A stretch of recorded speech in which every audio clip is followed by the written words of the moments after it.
Hello, ladies and gentlemen. Welcome back to Altaria Coaching. Today, I'm going to be going over, as you can see on the screen, the most important part of the Deadlock early game to pro play. And, well, it should be to ranked, but it's generally very underrated to ranked. And that is, of course, the Soul Urn. This mini objective on the map, neutral, contestable by both teams, is really the key to unlocking the Deadlock early game and capitalizing on early leads in my build.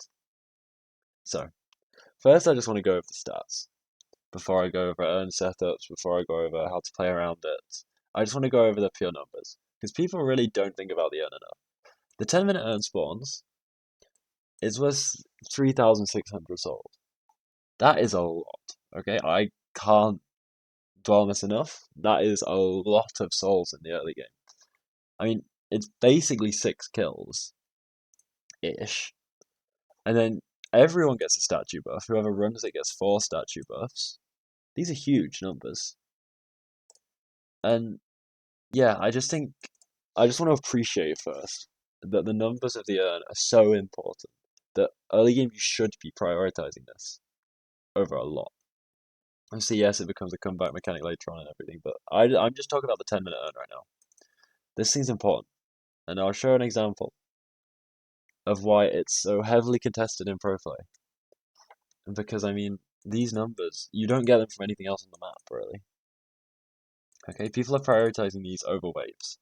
They're prioritizing these over creeps, over farm, It, I can't stress this enough. This urn is huge. So I'm going to pull up an example. This is Deadlock Night Shift. I'll link it in the description. A game from literally 2 days ago. Florman versus NA Challenger.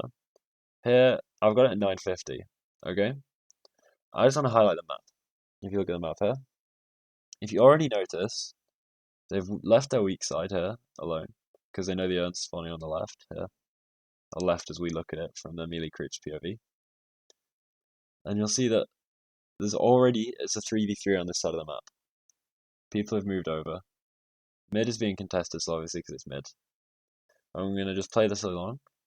We're going to see slowly.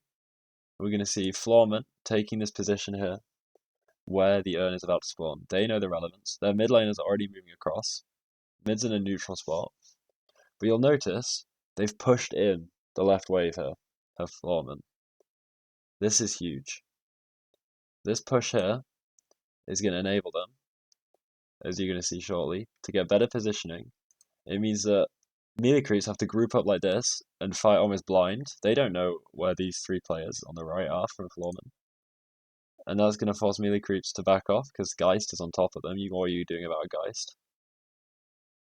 And if you notice it, it's a 4v4 at 10 minutes. This is so clearly such an important objective that often just gets left behind in ranked games.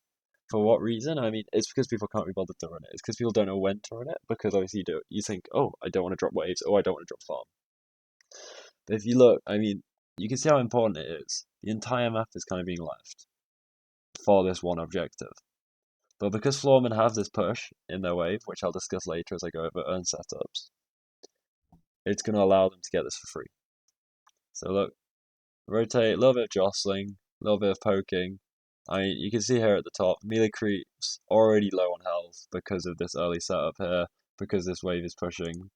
It's just going to allow the shiv here from Florman to pick up the soul urn, and it's easy from there on out. Lash has to catch this wave over here because he dropped it because he was thinking about moving but didn't in the end. And then yeah, easy as it comes. They're gonna get the urn. There's not even really an on-scene fight. I mean, Dorman's gonna go a bit deeper here because they know the urn's moving, so got a 4v3 in favor of melee creeps, but that's just different macro. But in terms of the urn, there wasn't even no kills were exchanged. But this setup was so important and this wave pressure that it drew a 4v4 and Florman were obviously able to come out on top. Okay, now I'm going to go over urn setups a little bit.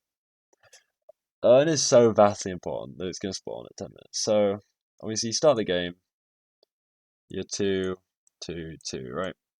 I'm going to look at the same POV which melee creeps had. So, say Urn, this is first Urn spawn, okay, on the left.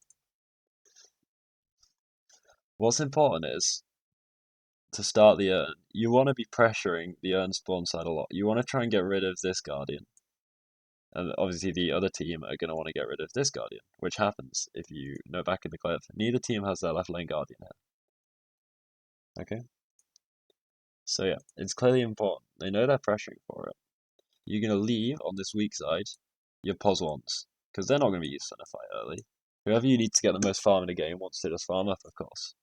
So you leave your pos ones here, and then you could rotate early, just through base.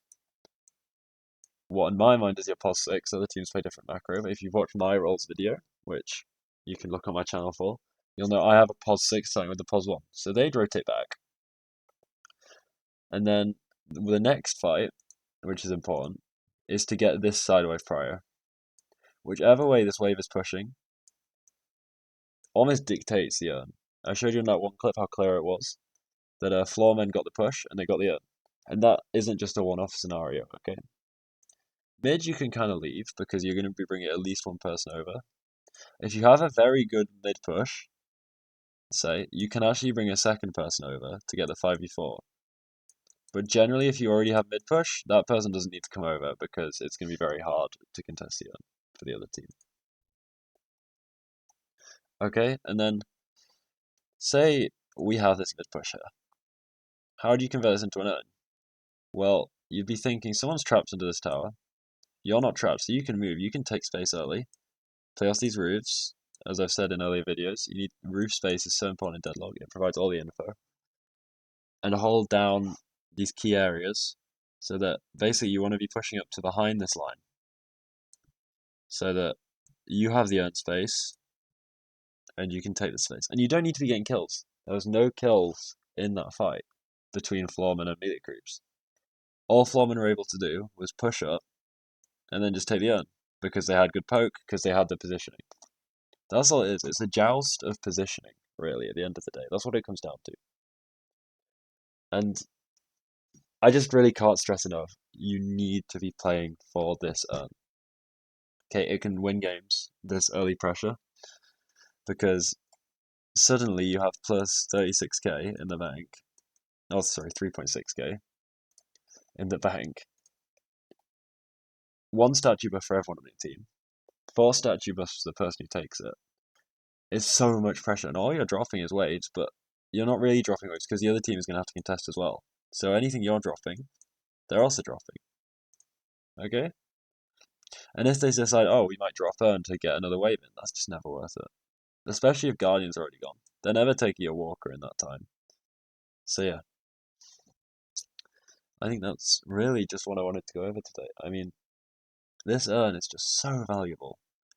You need to be prioring it.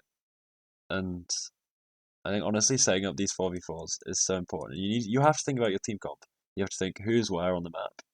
Does your front line need to come over? If so, who's staying mid to get that push? You might have to move your 5 across even to help you get mid push. But then you obviously want left lane push. So how are you going to manage that? There's a lot of small questions which a team can't rely on. But my main point is get left wave prior, maybe mid prior if you want it. Get roofs, get positioning, get the Urn. Win early game. Yeah, short video. Thank you for watching. I'll try and keep up the regular content. Please subscribe. And yeah, I'll see you in the next one.